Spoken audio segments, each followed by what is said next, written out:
Kaya, sir.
Hallelujah. We praise and glorify your holy name, Jesus Christ. You are the King of Kings and the Lord of Lords, the great healer and provider. Through the nation that the time of Christ was slain, though the people could not see what was happening, though your words could find the plan, they just could not understand. There was also work was done to the beauty of your son.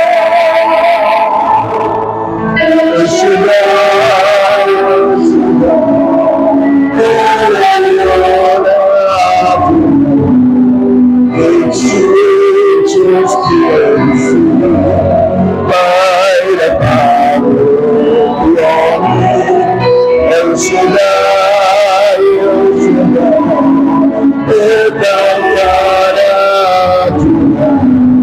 I will praise you, El Shaddai, El Shaddai, El Shaddai,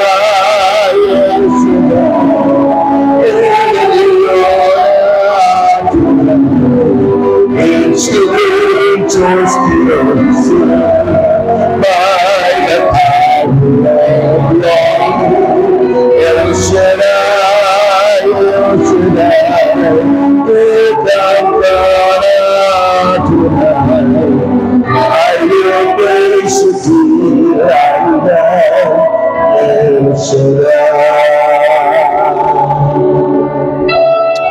Hallelujah. We praise you, Father in heaven. We glorify your holy name, Jesus Christ of Nazareth. And we welcome you, Holy Spirit. Take over in this place and in our hearts, O Lord. We praise. Amen. Sa ngala ng Ama, ng Anak, ng Espiritu Santo. Amen. Pinakamamahal naming Diyos, aming Yahweh El Shaddai, pinupuri ka namin at pinululuwalhati, pinasasalamatan, dinadakila, sinasamba ang iyong banal at makapangyarihang pangalan. Salamat po sa biyaya ng kaligtasan, sa lahat ng patuloy mong ginagawa sa aming buhay. At Diyos, sa gabi ito, kami po'y nagpapasalamat sapagkat muli kami nagkakatipon sa iyong presensya. Dalayan ko po, Ama, na ang mabuting balita na ating pagsasalunan, nawa po ito'y tumimo sa bawat puso ng bawat sang nandirito. Sundan mo nawa po ito ng iyong tanda, himala at kababalaghan, at ang lahat ng mga may sakit ay pagalingin sa pangalan ni Jesus. at maghari ka sa buhay namin, O Lord. Pagpalain po, Panginoon, ang bawat nandirito na mayroong mahalagang kahilingan. Dalayan ko ang lahat ng aming prayer request ay maging answered prayer. At ang lahat ng aming mga alay, tulad ng iyong pangako, ibabalik sa amin ng iba yung pagpapala. Gamitin po ang lingkod mo mightily, boldly, and powerfully, kasama ang iyong mga awit. Sa pangalan ni Jesus, sa ngalan ng Ama, ng Anak at ng Espiritu Santo, sapagkat ang Diyos ay pag-ibig.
Ibigay natin yung the best sa ating Panginoon, yung pinakamalakas, sabay sigaw. Welcome, Holy Spirit. Take over. Sabi niya, take over in my heart. The Gospel according to St. John chapter 8 verses 1 to 11. Ito ba ang wika ng banal na aklat? Ano yan?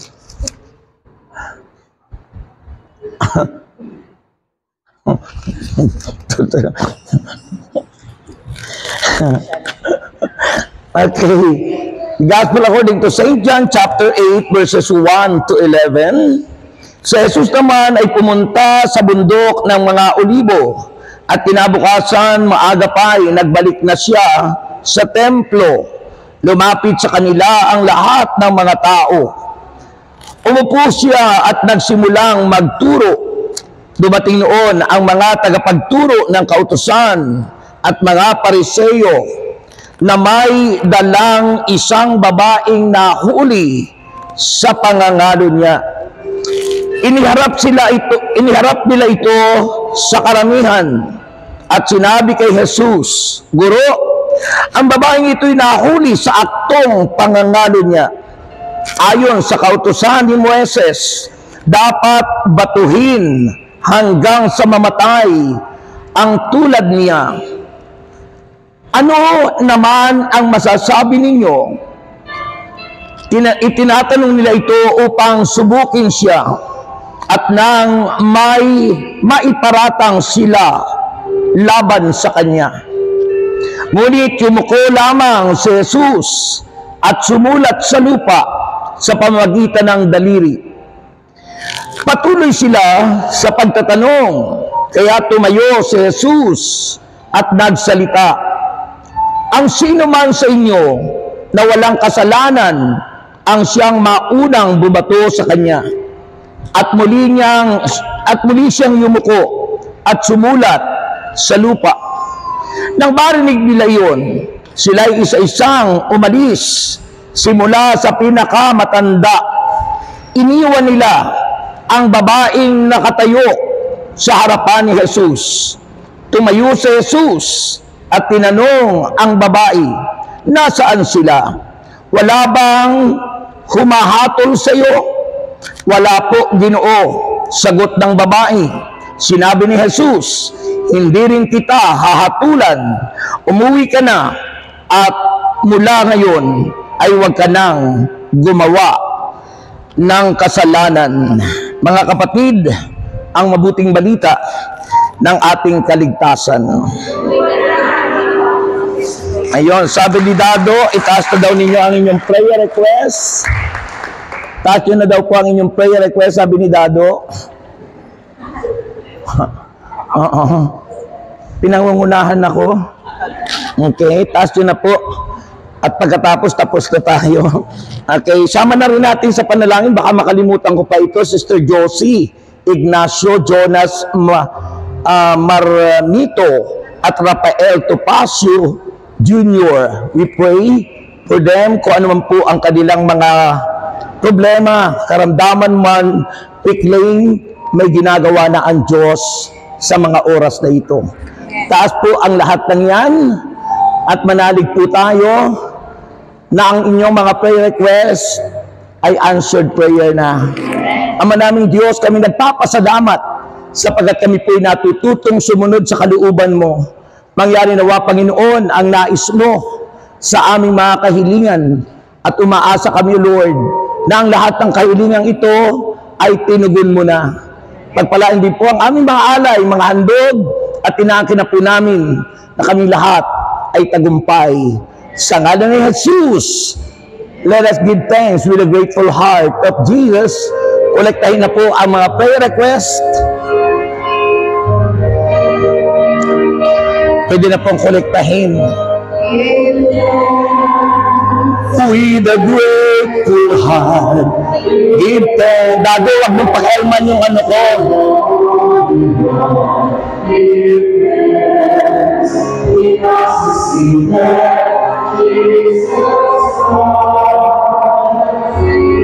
Dago, wag mong pakialman. Nakarubo na yan. Huwag mo nang pindutin. Pag nagka-problema, kasi nagka-problema.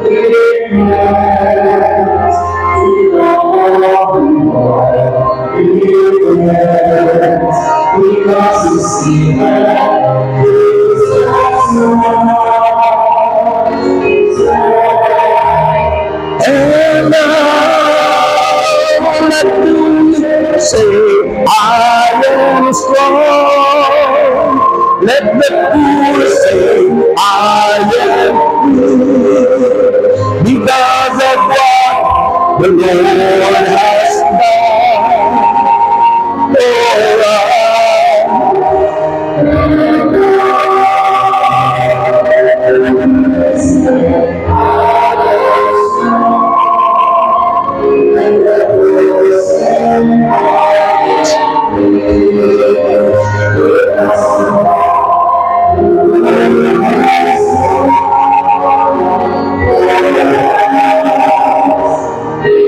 Okay,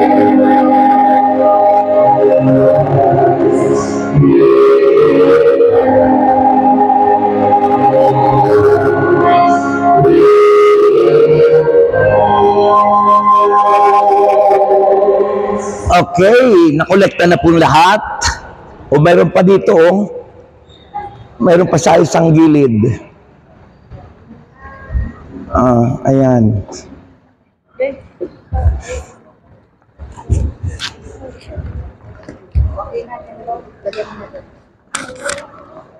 Maraming direktor pala rito. Nabaguhan yata ako, ang daming direktor. May dado, may ano-ano. Mas masarap ko ang director natin, ang Holy Spirit, ano? Okay, taas ang kamay nyo at dahan-dahang maupo. Magandang gabi po sa inyong lahat. Mahina ang sagot. Magandang gabi po sa inyong lahat. Lahat po na sumagot, answered prayer na. Okay. Answered prayer na po ang lahat ng sumagot. Okay, maganda po yung ating pag-uusapan. Sa panahon ng Kwaresma, napakahalaga po ang forgiveness, no? At yung being merciful, no? Yung maging mahabagin. At yan po ang ating pag-uusapan natin ngayon, the powerful lesson of mercy and forgiveness. Walang sumagot. Nakikita po natin mga kapatid, itong gospel na ito, sabi po rito, ito'y nagsasabi sa atin ng isang kwento o talagang pangyayari na nahuli sa akto o caught in the act ang isang babae. Walang pangalan yon kung sino yon. Isang babaeng nahuli sa akto ng pangangalo niya. Tanong ko muna sa inyong lahat, ano ang pagkakaiba ng pangangalo niya sa pakikiapid? Ano po ang pagkakaiba ng salitang pangangalo niya at sa salitang pakikiapid? Wala pong may alam. Ang ibig sabihin po ng pangangalo niya, maaring walang asawang isa, o maaring may asawang isa, o maaring parehas walang asawa na gumagawa ng bagay na hindi dapat gawin dahil hindi sila mag-asawa. Wala akong kausap. Yun po ang pangangalo niya. Yun naman pong pakikiapid, parehas may asawa. Ipinagpapalit yung asawa niya sa ibang asawa. Pinagpapalit si kumpari kay kumari. So, pag parehas may asawa, ibig sabihin yon ay nakikiapid. Nakikiapid. O, yung word na nakikiapid, parehas kayong may asawa. Nakikiapid ka. May asawa ka na. Pangangalo niya, walang asawa. Ang isa, maaaring isa may asawa, o parehas na walang asawa, binata't dalaga, nagkakaroon ng pre-marital sex. Yan po'y napakalaking kasalanan. At kung titingnan niyo po yung pangyayari, mga kapatid, ano ang purpose? Ano ang layunin ng mga religious leaders, mga kababayan ni Jesus, at ang mga tagapagturo sa relihiyong Judaismo? Bakit nila dinala ang babaeng yon samantalang alam na alam nila ang batas ni Moses na kapag nakahuli kayo ng ganyan ay pwede niyong batuhin hanggang sa mamatay? Bakit kailangan pang iharap kay Jesus?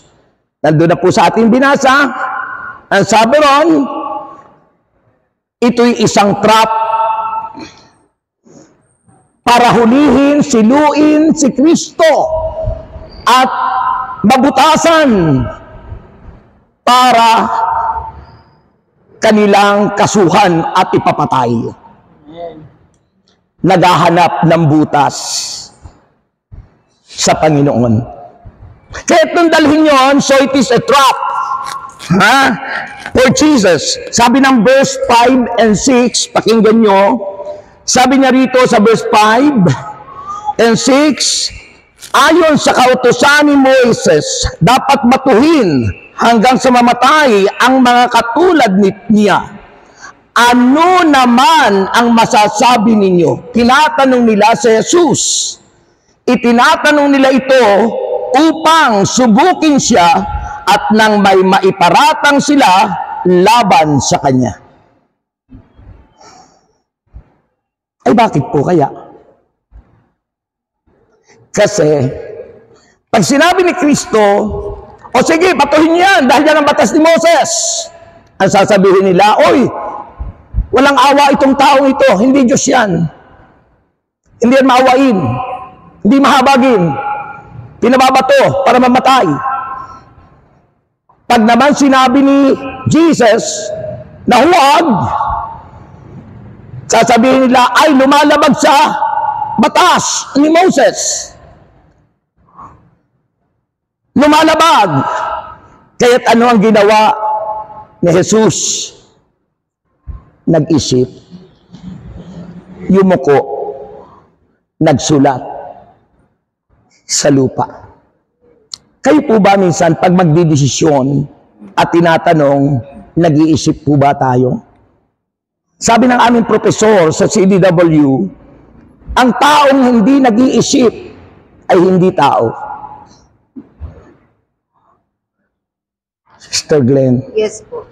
Ang tao daw pong hindi nag-iisip ay hindi tao. Eh ano yun? Hayop. Diba? Pag kayo nakakita ng aso, dumudumi na lang dyan sa lansangan, gumagawa ng mga bagay na karubal-dumal, dyan sila nagagawa ng magiging anak nila, maging sa altar minsan, napanood nyo sa YouTube, sa Facebook, di ba?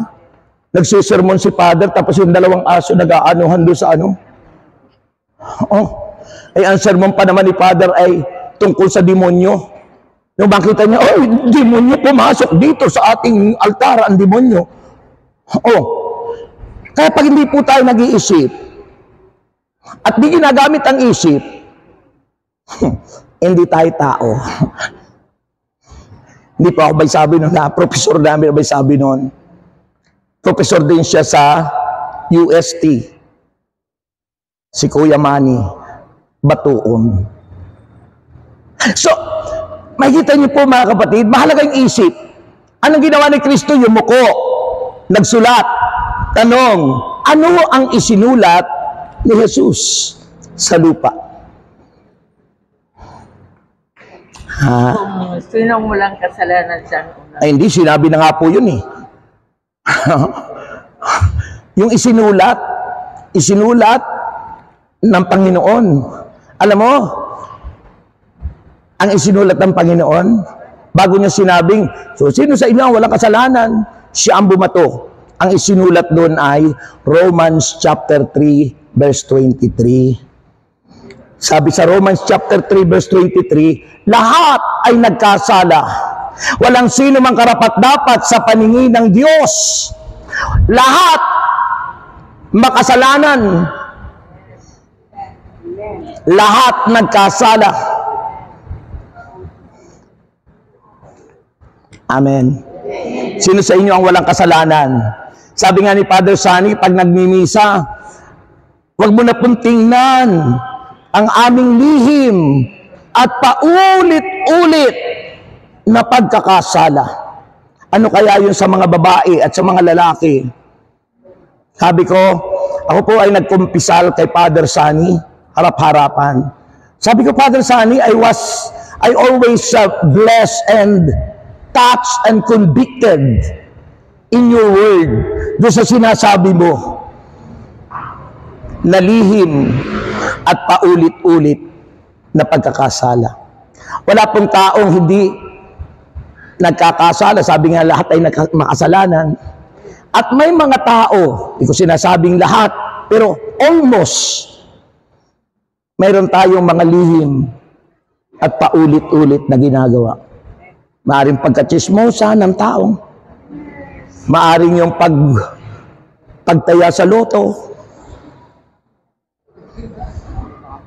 Iba-iba. Kasi kung ano yung weakness, kung ano yung kahinaan natin, doon tayo ginagawa ng dyablo. Ako, ang kahinaan ko noon, bago ako tinawag ni Lord, ay lust of the flesh, pita ng laman. Siguro naman, halos lahat ng lalaki, gano'n eh. Ewan ko lang sa babae, kasi hindi pa ako naging ganyang babae lang kayo eh. Iba, no? Pero kami mga lalaki, halos ang isipan namin, gano'n eh, pita ng laman eh. Diba sabi ng Galatians 5 verse 19, hindi may kakaila ang gawa ng laman. Ayun na, pangangalon niya. Karimari-marim na pamumuhay, kahalayan, pagsamba sa Diyos-Diyosan, pangkukulang, pagkapuot, pagkagalit, paninibugho, kasakiman, pagkakabahabahagit, kampi-kampi, paglalasing, walang taros na pagsasaya, at iba pang tulad noon.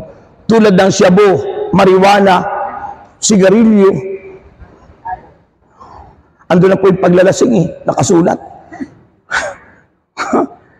Sabi roon ng verse 19 ng Galatians 5, sa parte ng 22, 21, sabi roon, hindi tatanggapin sa kaharian ng langit ang gumagawa ng gayong bagay. Hindi tatanggapin.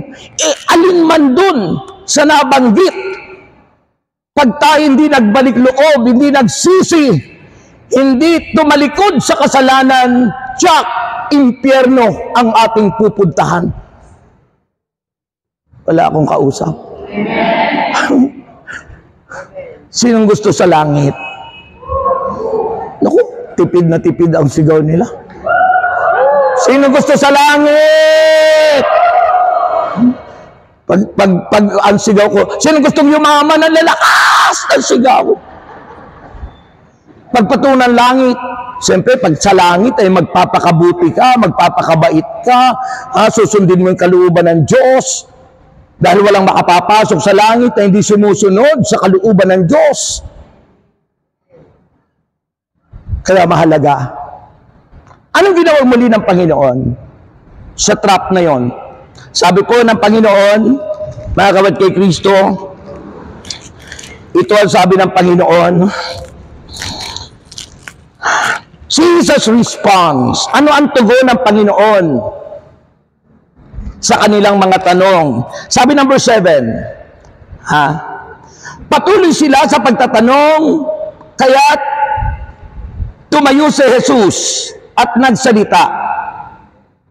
Naisulat na ng Panginoon sa lupa yung sabi ko, Romans 3 verse 23. At ang sabi po ng Panginoon, after na siya magsulat, sabi niya, ang sino man sa inyo na walang kasalanan, ang siyang maunang bumato sa kanya. Ay dahil lahat ay nagkasala. Alam mo, mga kapatid, ready na po silang mambato nun. Kasi alam nila yung batas. Alam nila yung batas ni Moses. Naka-ready sila, hawak nila mga bato.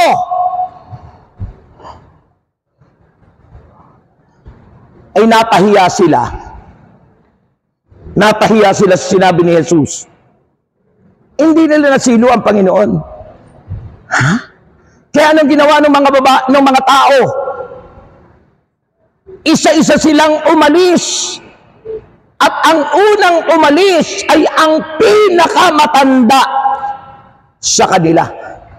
Bakit kaya yung pinakamatanda? Kasi maraming kasalanan kapag tumatanda na. Maraming kasalanan. Ay pag medyo bata-bata pa, hindi pa gasinong puno ng kasalanan. Kaya nga po ang tao, kapag bata pa, ang bango. Ang bango ng hininga ng sanggol. Pero habang tumatagal, naiiba ang amoy. Ay kung matanda na, amoy lupa na!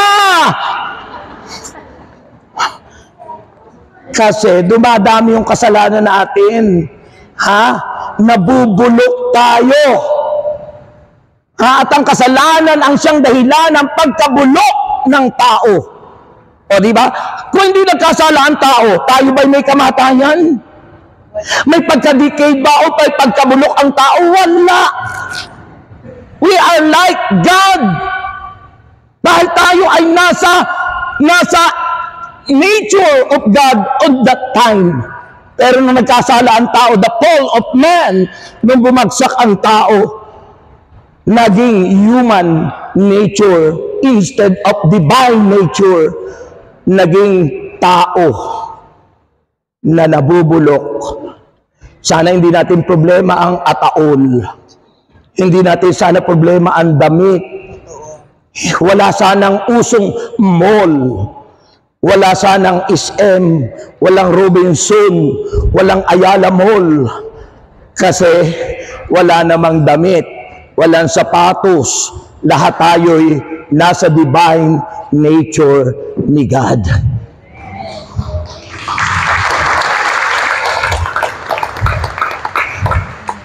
At dahil sa kasalanan, pumasok ang lahat ng problema sa tao.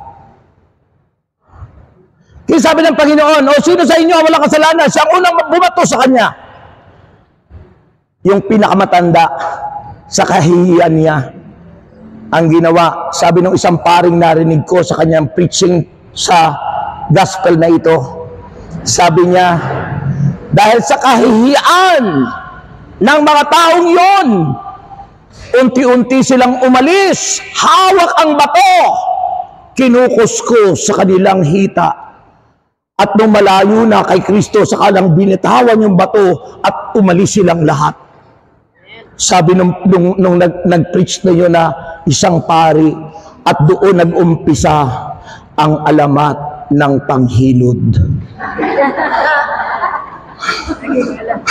Kaya pala may panghilod.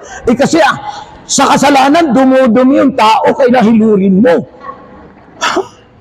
Mga kapatid, kaya nung umalis ang kalat ng bato, ang daming batong nakagkalat, napahiya silang lahat. Mga kapatid kay Kristo. Kaya ano sabi ng Panginoon? Sabi ng Panginoon, ito'y ang reason sa verse 7 and 9, the purpose kung bakit yung sinabi ng Panginoon is to expose the hypocrisy of the Pharisees, para ilantad ni Jesus ang kapaimbabawan ng kanyang mga kababayan. Tayo ngayon ay nahawahan ng hypocrisy ng mga Pariseo. Kaya may mga taong mapag-imbabaw, may taong mapagkunwari, may mga taong plastic, may mga taong cellophane, may mga taong Tupperware, may mga taong monoblock, at may mga taong urukan. Alin kayo doon? Sabi nung isang tinanong ko, ako, Brother Rex, medyo class, Tupperware na lang. Yung isa naman medyo manipis-nipis, sabi niya, hindi. Brother Rex, ako cellophane. Ay, plastic lahat. Alam mo, ang kaplastika nagiging dahilan ng baha. Nagbabaha.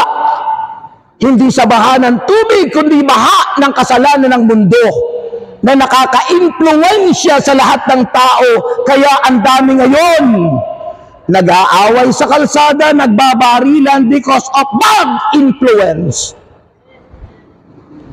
Hindi tayo nagiging good influencer. Sabi ng isang parent na nagpa-counseling sa akin, Brother Rex, kami mag-asawa nagtataka. Bakit naman kayo magtataka, kapatid? Kasi yung mga anak ko, wala naman kaming narinig sa aming masamang salita. Pero yung mga anak namin, ang papagit sa mga salitang sinasabi at marurunong na silang magmura. Tinanong daw niya minsan, anak, saan mo natutunan yan? Sabi, kay Presidente po. Ewan ko sinong Presidente yun. Ay, yun po, totoo, na nagpa-counseling sa akin. means to say influence. Paano nakaka-influence sa tao? Character, word, everything. What we are doing. Remember, by their fruit, we shall know them. Sa pamagitan ng bunga, nakikilala ang isang puno. Makikilala natin kung ano ang bunga. Ay kung tayo mabubunganga, mga mabubunganga. Hindi po sabi ng Panginoon mabunganga. Sabi ng Panginoon sa Gospel according to St. John, hindi kayo ang pumili sa akin, kundi ako ang pumili at tumirang sa inyo upang kayo'y humayo at mamunga at manatili sa inyo ang inyong bunga. Manatili. Manatili. Manatili. Mahina.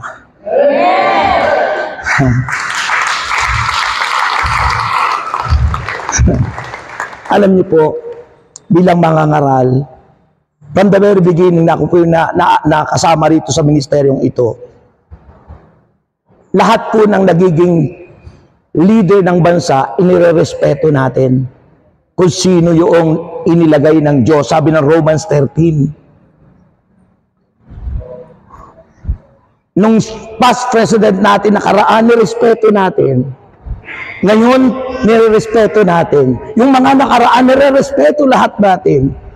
Kasi mga anak ni El Shaddai, kitang-kita ang bunga sa kanilang ugali, sa kanilang pagsunod, sa kanilang maayos.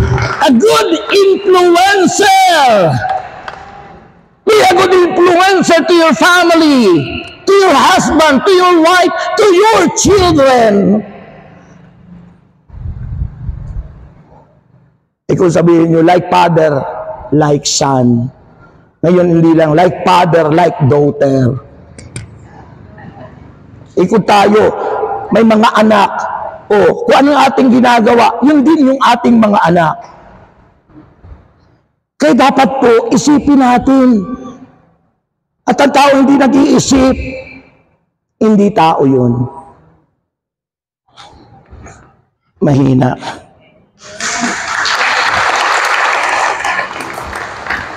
So Jesus exposed the hypocrisy of the Pharisee. Inilantad ni Jesus ang kapaimbabawan ng mga Escriba at mga Pariseo, especially the teacher of the law. Yung mga tagapagturo. Ay, bakit galit na galit sila sa Panginoon? At gusto nila ipapatay si Jesus, ang dami nilang gagawin kay Kristo, itutulak sa bangin lahat na. Because they were insecure. Na-insecure ang mga tagapagturo, ang mga religious leader, na-insecure sila kay Jesus sapagkat sabi ng mga tao, aba, iba ito narinig namin. May kapangyarihan mangaral si Jesus. Nagpapagaling ng mga may sakit. Binubuhay ng mga patay, ang mga pilay ay lumalakan, ang mga tingkaw ay natutuwid ng kamay, at ang mga bulag ay nakakakita.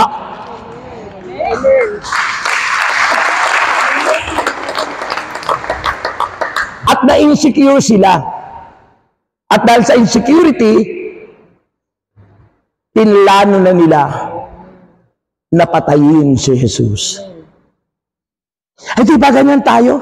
Pag tayo na-insecure, kapag tayo ay natatabunan, kapag tayo ay nabababa, nasalit kayo ay mataas. Sa mga anak minsan may mga insecure din, kasi may nagpapakita, magulang minsan mas mahal mo yung isa, mas pinaalala mo yung isa, laging tinatanong mo, uy, si kuya mo, umuwi na ba?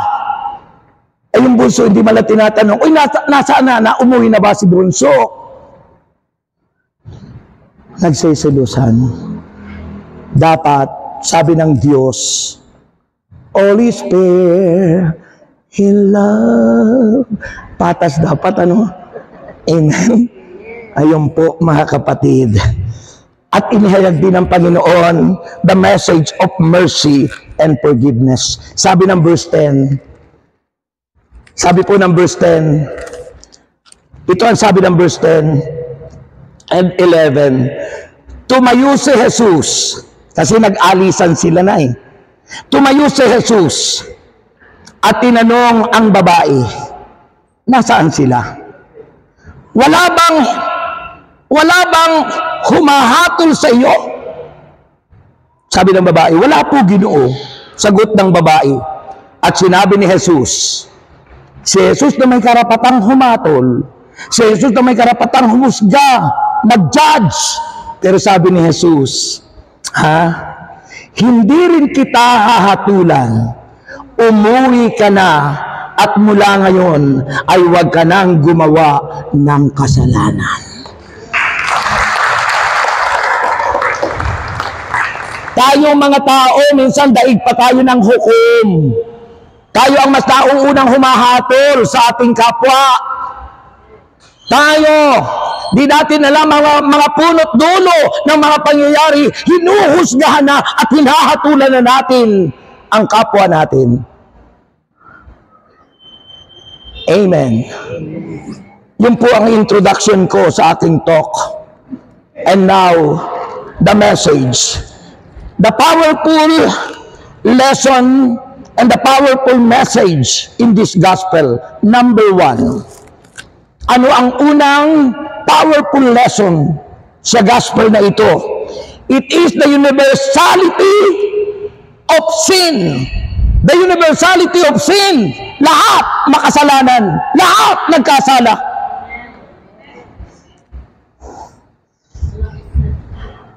At sino ba yung babaeng yun? Ikaw at ako. Because the church, the believers, the church is feminine. Kaya nga ina, babae yung simbahan. Tayo yun ang tinutukoy. Nahuli tayo sa pangangalo niya. Bakit? Pinagpalit natin ang Diyos sa ibang Diyos.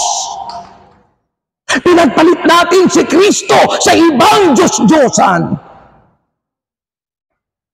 Kaya tayo yun. Kaya nga walang pangalan yung babae. Ba't ganyan ang tingin niyo sa akin?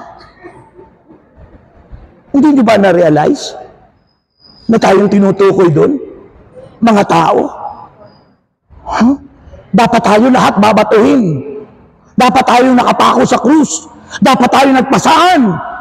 Pero sa kabila na ang Diyos ay merciful God, sa kabila na ang Diyos ay mapagpatawad, siyang lahat ang nagbata ng ating mga kasalanan. Yun po yung palakpak ng mga nagpapatay ng lamok.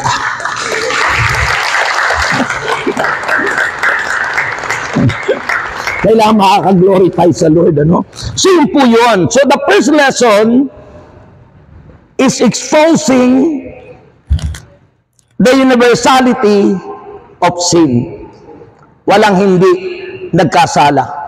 At sinasabi ng banal na aklat that all human, tayong lahat ng mga tao, are flawed and prone to error. Lahat tayo nagkakamali. Walang tao hindi nagkakamali. Minsan tayo, ano yun, yung urong-sulong o ayun, bawi, ano? Ha? Ano? Laban bawi? Ha?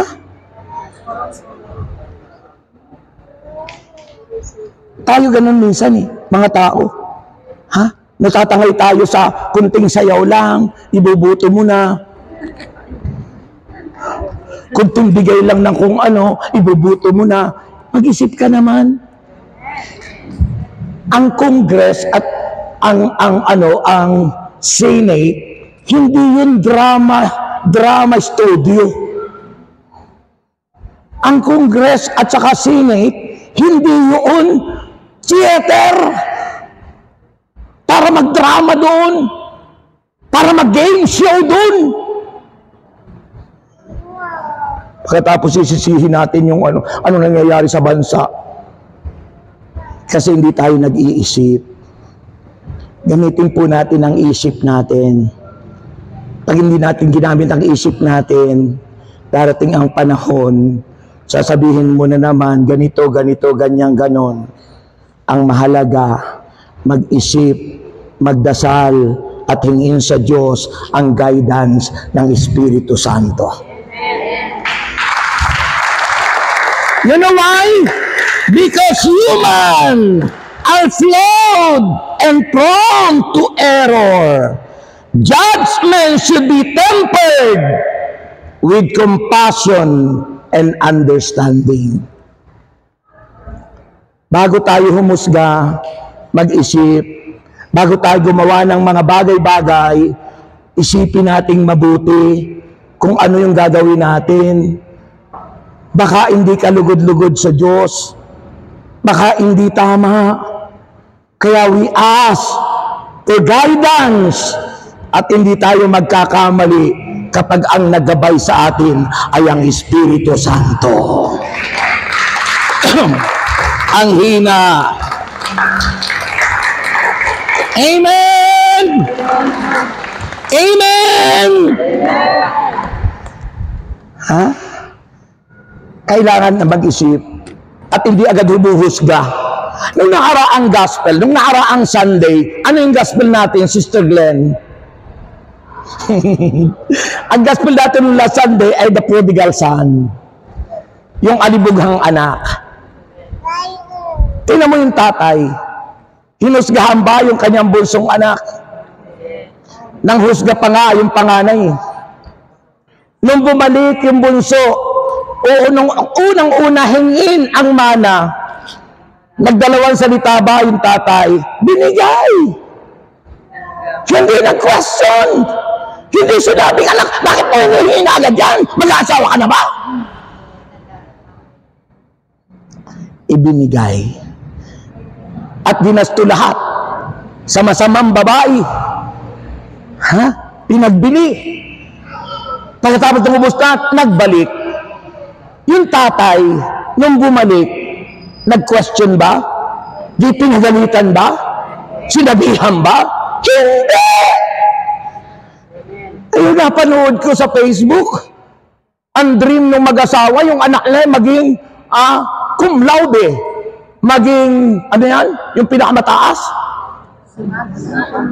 Summa cum laude. At manya, magna cum laude. Aba, ay mabababa yung grade. Pinagbabatukan? Pinagalitan? Nako, anong klaseng magulang yun? Hindi marunong umunawa. Sabi rito sa ating binasa, kailangan po ng compassion and understanding. At ganoon ang pinakita ng Panginoon.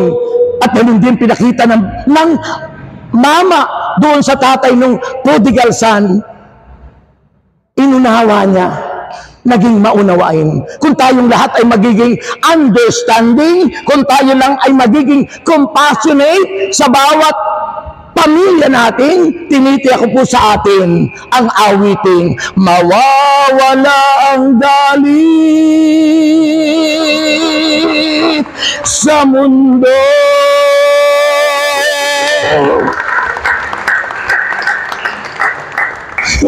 Minsan, kung sino pa yung mga magulang ang nanggugulang sa anak. Pag sinabi pong magulang, ibig sabihin matured. You are the model to your children. Hindi yung iba yung understanding natin sa magulang, gugulangan natin yung anak. Ay, hindi ganun. Ha? Tulad yung nakita ko, yung nanay, ginulangan yung anak, may kinakain siya. Iwan ko yung hamburger yata yun. Tapos palapit yung kanyang anak. Nung malapit na, sinubo lahat. Sipin mo, anak niya pinagdamutan. Ay, mga magulang din po ako, pero hindi po ako nanggugulang. We understand, inuunawa at nauunawaan natin ang ibig sabihin ng magulang. It means matured. It means example to your children. Halimbawa, mabuting halimbawa. Hindi yung tatay, uutusan yung anak, anak, bili mo ako ng tanduay, tikman mo na. Anak, bili mo ako ng sigarilyo, Marlboro, sindihan mo na, wala tayong puspero.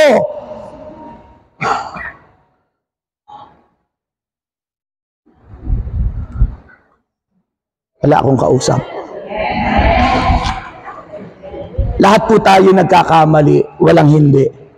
So, pero bilang magulang, parent are the first teacher in their homes. Ano? Kung pangit ang ating mga ugali, kung pangit ang ating pinapakita sa anak, tama yung sinabi sa sa awit, A house is not a home when there's no wonder. Ano ba yung wonders? It is the work of the Spirit in your home. Kapag naging home yung inyong tahan, yung inyong bahay, ibig sabihin nagmamahalan dahil nandun ang presence ni God. Sabihin nyo, A house, laksan nyo, is not a home when there's no wonder. There's no one. Kung walang wonder, the amazing work of the Spirit in your home. At yun ay dapat nag-uumpisa sa inyo, sa atin. Kaya nga, pamilya muna. Second message, second powerful message. The first powerful message is the universality of sin. Lahat nagkasala. And all human are flawed and prone to error. Pangalawa po, the importance of forgiveness. Kahalagahan ng pagpapatawad. Sabi ng Matthew chapter 6, verse 13 and 14, magpatawad kayo, kasama ako doon, upang kayo'y patawarin ng Diyos. Kung hindi niya kayo magpapatawad, hindi rin tayo patatawarin ng Diyos. Kaya po, gusto niyong makarating sa langit, habang tayo tumatanda, magpatawad na tayo. Dahil pag hindi tayo nagpapatawad at inabutan tayo ng kamatayan, nakatitiyak tayong ang pupuntahan natin ay ang pinuntahan ng mayaman. Samantalang si Lazaro ay nasa piling ni Abraham. Ang hina. Amen. Amen. Tandaan niyo po, God's mercy extends to all who repent and seek forgiveness. Ang kamay ng Diyos, andyan, mahaba. Inaabot lalo tayo ng Panginoon, lalo na kung tayo'y natututong magpatawad. Ang hina. Amen. Amen. Tayo na ang magpatawad. Hayaan na natin yung mga leader natin sa gobyerno. Kaya dasal ako ng dasal dyan lagi, lalo pag nag-broadcast ako. Yung mga leader na yung magkaisa. Magising sila sa katotohanan. Hindi sila nag-aaway-away dyan. Ganda-ganda ng kanilang sinimulan. Unity, pagkatapos away-away.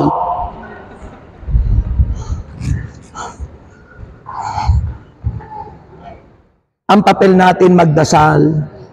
Panalangin natin silang lahat. Wala naman tayong tulak kabigin dyan. Lahat naman sila ay gumagawa ng masama. Parang tayo, lahat naman tayo makasalanan.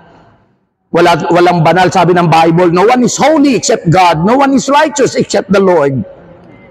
Sino ba ang gustong maging banal? Sino ba ang gustong maging matuwid? Tanggapin natin ang nag-iisang matuwid, si Kristo na siyang banal, the Holy One. Amen! Amen! And finally,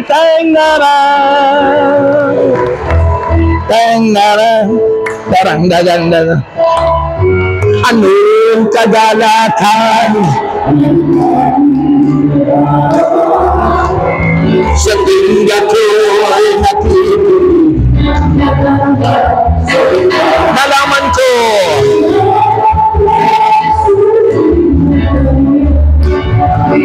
sa gabay taas ang kamay, finally, at kung ngayon ay bagong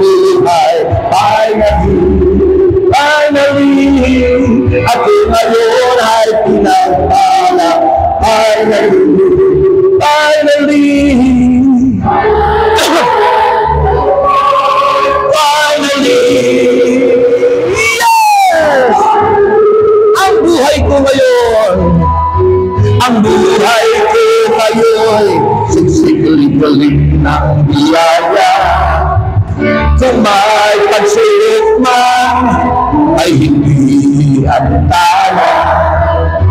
Ako'y punong-puno ng pag-asa at kalakasan sa pagtahak sa landas ng kabanalan.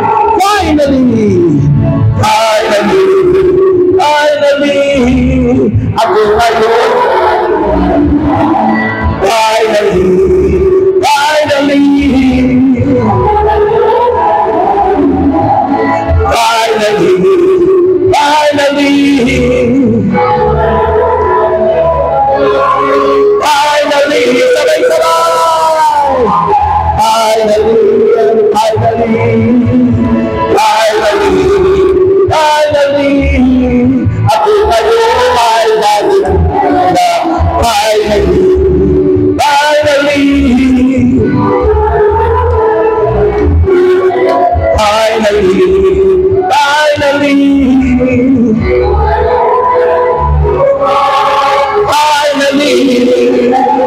Yes! And finally, yes!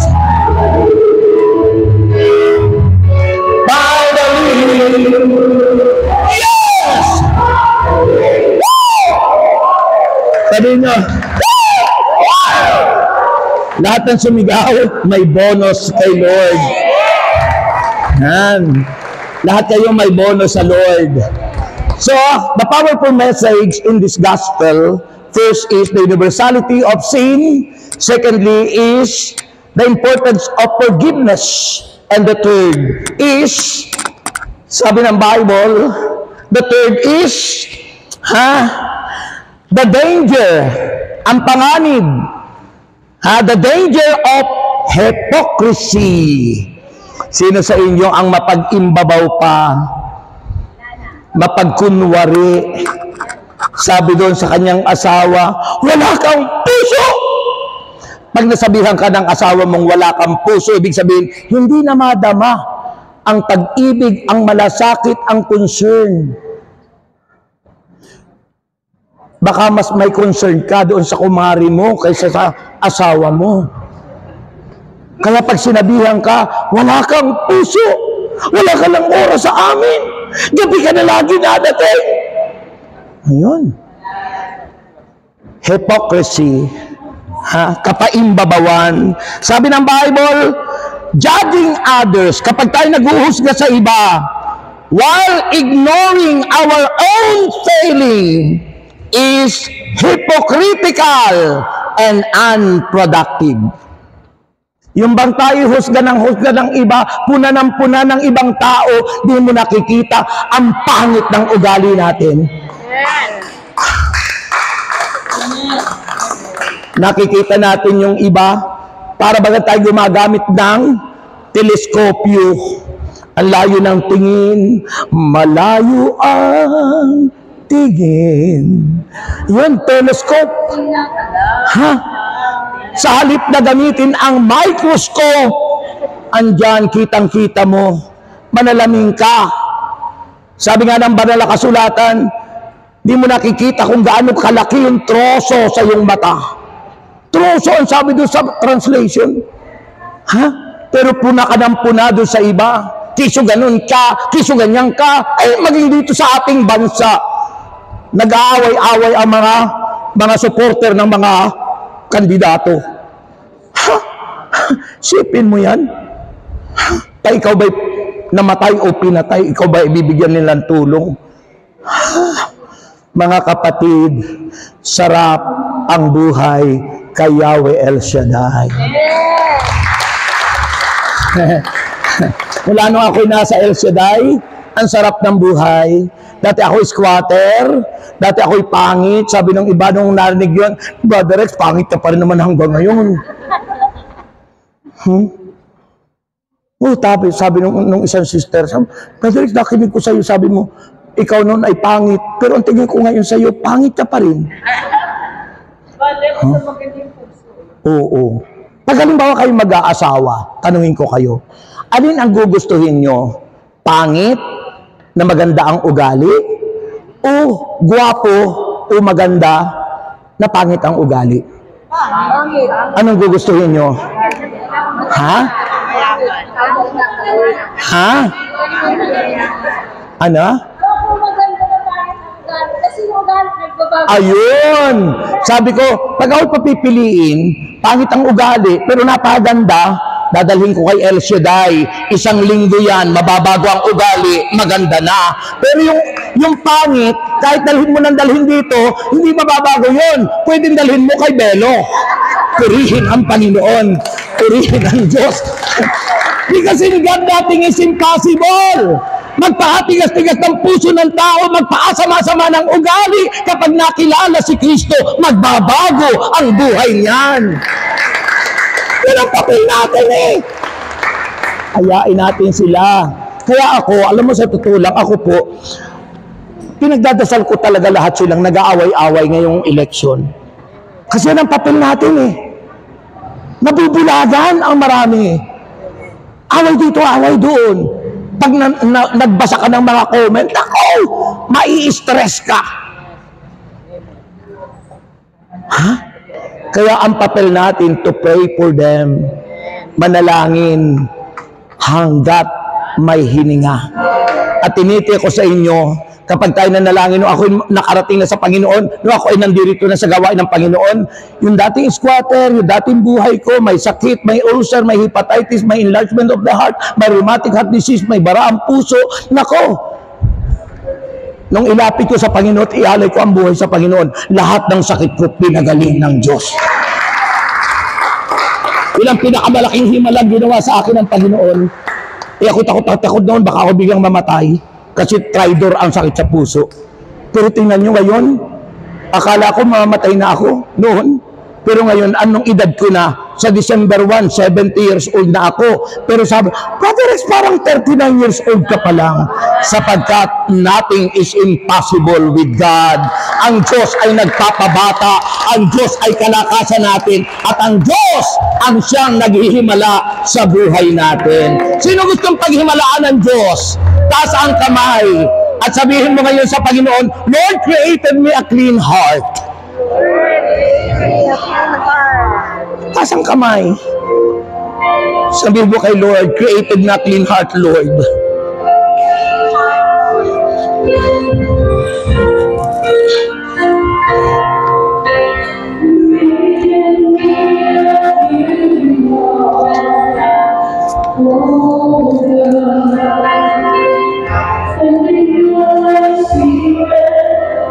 Taas ang mga kamay.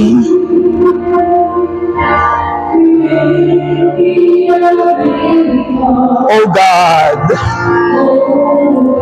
and renew right spirit. Amen.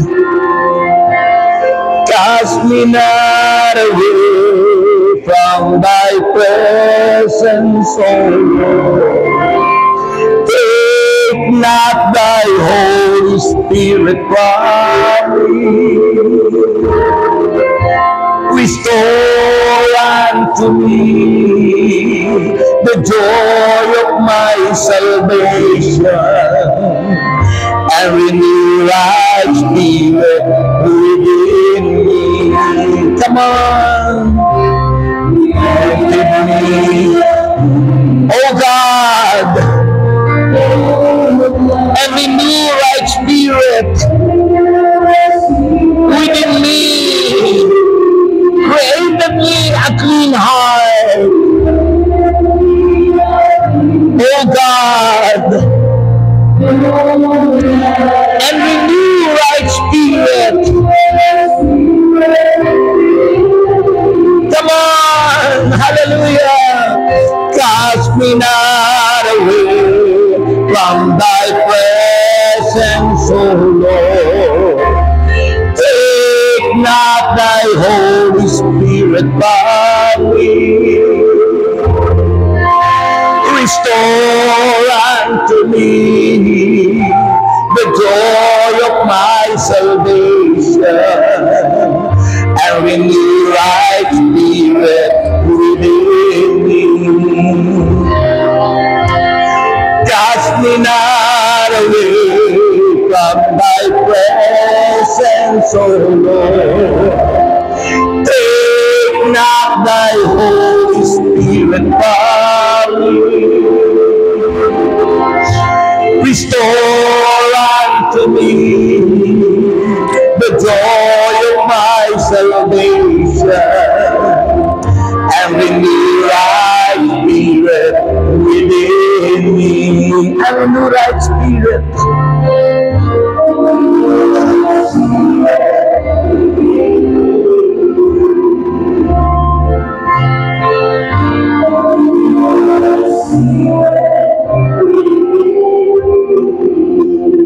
Let's pause for a while, brothers and sisters. Manahimik po tayo. Pwede niyong ipatong ang inyong kamay sa puso natin at damhin ang presensya ng Diyos. You know, God said, in the midst of silence, God speaks. Ang Diyos po'y nangungusap sa atin. Kapag tayo tahimik, kapag tayo po'y walang narinig na ingay, narinig po natin ang tinig ng Diyos. At siya'y nangungusap through our hearts, sa puso po natin. Sabi ng banal na aklat, sa isang salita lang ng Diyos, tayo gagaling. Isang salita lang ang mag-penetrate sa buhay natin. It has power. It has anointing. Daig pa ang inyong maintenance na lusartan ang salita ng Diyos. Daig pa ng mamahaling gamot ang salita ng Diyos. It's so powerful, alive, active. And I pray in this moment that God healing you, pinagagaling ka ng Diyos. Kung may karamdaman ka, alam ng Panginoon kung ano ang iyong dinadaing. God is an all-knowing God. At alam ng Panginoon kung ano yung dapat pagalingin sa iyo. Alam niya maging problema natin. Lord, I pray for healing. I pray, Lord, for deliverance. Gumaling nawa po ang lahat ng nandirito. Nakapatong ang kalang kamay sa bawat puso namin, Lord. At umaasa kami na kumikilos ka ang Espiritu mong banal ay kumikilos at pinagagaling mo, Lord, ang lahat ng may sakit. In the name of Jesus, receive healing and deliverance. Be healed. Be healed. Receive. Receive. Be healed. In Jesus' name. Receive. Be healed. Be healed in Jesus Christ's name. In Jesus' name. And Father, cover us with your precious blood.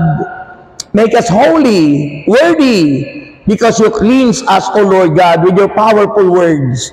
At inangkin na po namin na kaming lahat ay answered prayer.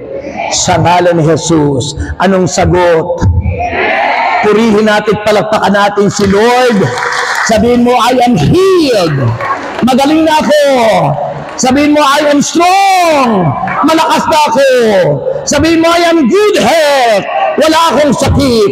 Sabihin mo ngayon, I am rich. I am rich. I am rich. Mayaman na ako. Sa ngalan ni Jesus. Anong sagot? Taas ang lahat ng inyong daladalahan. Kanina nataas yun ang inyong prayer request, ang inyong mga daladalahan. Punuin nawa ng Diyos ang inyong mga bag ng blessing upon blessing. Ama naming Diyos, basbasan ang mga bagay na ito, panyo, asin, langis, Biblia, wallet, bag, passport, papeles, at lahat ng aming tinataas gayon. In you nothing is impossible. Kaya Panginoon, we claim it by faith, Lord. And we pray, gamitin po itong instrumento, ang mga tubig, ang mga langis, Lord, sa mga taong nasa aming mga tahanan, di namin nasama. Lord, pagpalain mo rin po sila. At inaangkin namin, Panginoon, punuin mo ng pagpapala ang aming mga sidlan at umaasa kami na kaming lahat ay answered prayer na. Baba na po ang lahat ng yan. Baba na po ang lahat ng yan. and find your partner. Yan. Okay. Find your partner. Yan. Bago tayo mag 1 plus 1, akapin mo ng mahigpit yung partner mo. Hagkan mo. At sabihin mo, mahal kita. Maging sino ka man. Okay. Okay. Okay. 1 plus 1, ang sasabihin mo ngayon ay? Ha? Sabihin mo ngayon ay? 1, 4, 5. Oh. Pag sinabing 1 plus 1, ano ang sagot? Okay. Ready na? Oh, 1 plus 1. Ang sasabihin nyo, 1, 2, 3. Tapos sabihin nyo, 1, 4, 5. Okay? Ready na? Okay. 1 plus 1. Ayan. Tapos pag sinabi kong 3 plus 3, sabihin nyo, pamilya. Yan. Pamilya muna. Okay? Ready na kayo? Okay. 1 plus 1. 3 plus 3. Yan. Tapos pag sinabi kong 7 plus 7, sasabihin mo, tandaan mo yan sa eleksyon. Okay? Okay? Tandaan mo yan. Hindi kayo pwedeng magdoble. Ang batas, isa lang ang ibobotong party list. At kung kayo'y kaisa ng ministeryong ito, yan ang iboboto nyo. Kung hindi naman kayo ka-espiritu rito, bahala kayo kung anong gusto nyo. Pero I encourage you, kung kayo'y kapamilya ni El Shaddai, yan ang inyong iboboto. Wag doble. Bawal yun. Invalid yun. Hindi mabibilang yun. Ha? Hindi na tayo buhay, ha? Baka mamaya iboto nyo pa rin buhay. Hindi na tayo buhay. Sinuli na natin yun. Hindi sa atin yun. Ito, sarili natin ito. Sa El Shaddai Ministry ito. Okay, ready na kayo? Ready na? Final na yan, ha? Okay, 1 plus 1. 3 plus 3. 7 plus 7.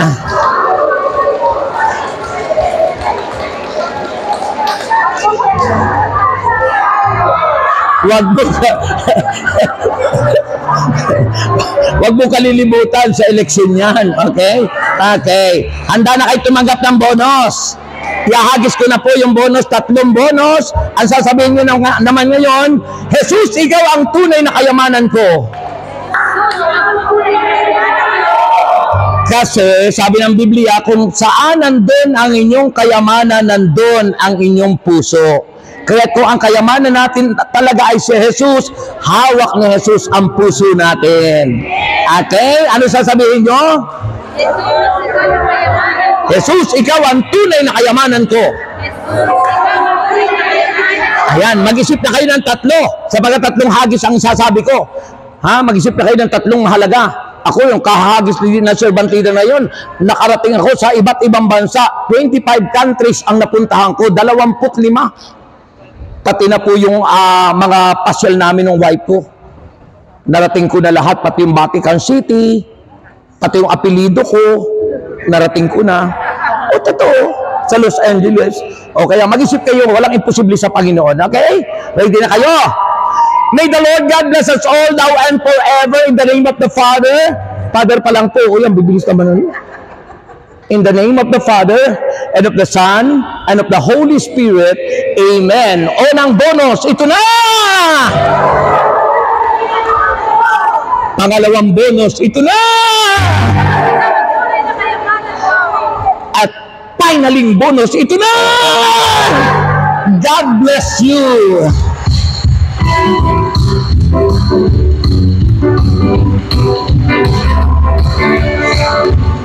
Ano na ba yun? Dali, papatawa lang kami.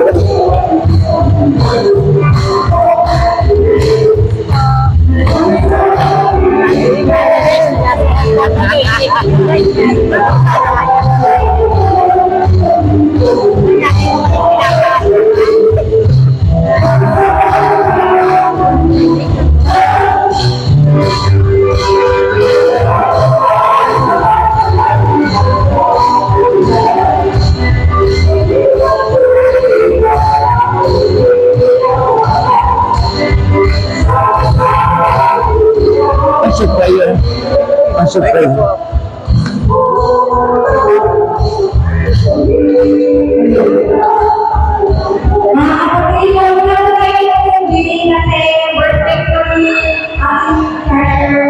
Answer prayer. Answer prayer. Answer prayer, kapatid. Answer prayer. Answer prayer. Answer prayer. Answer prayer. Brother Arnold. Happy birthday! Happy birthday! Sino siya?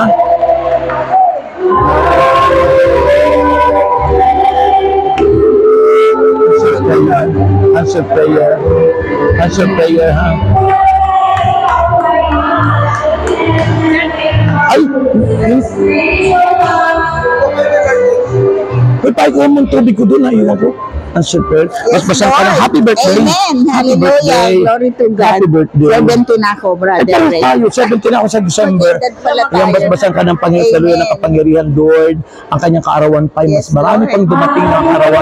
At tinatin, Panginoon namin, ang kalusugan at ang magandang Amen. buhay, Lord God. In Jesus' name, covered her, Lord, with your precious blood and protect her, Lord. Yes, In Jesus' Lord. name we pray.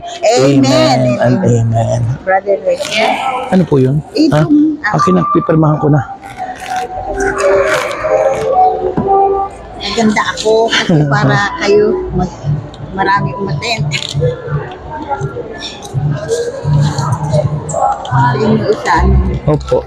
ito, at saka ito yung sa Ay, inyo. thank you. May Bas, pagkain tayo sa taas. Ha? May kainan po. Sa taas? Pupunta si Father sa Sa taas po, may kainan po. May kainan po, may dinner pa.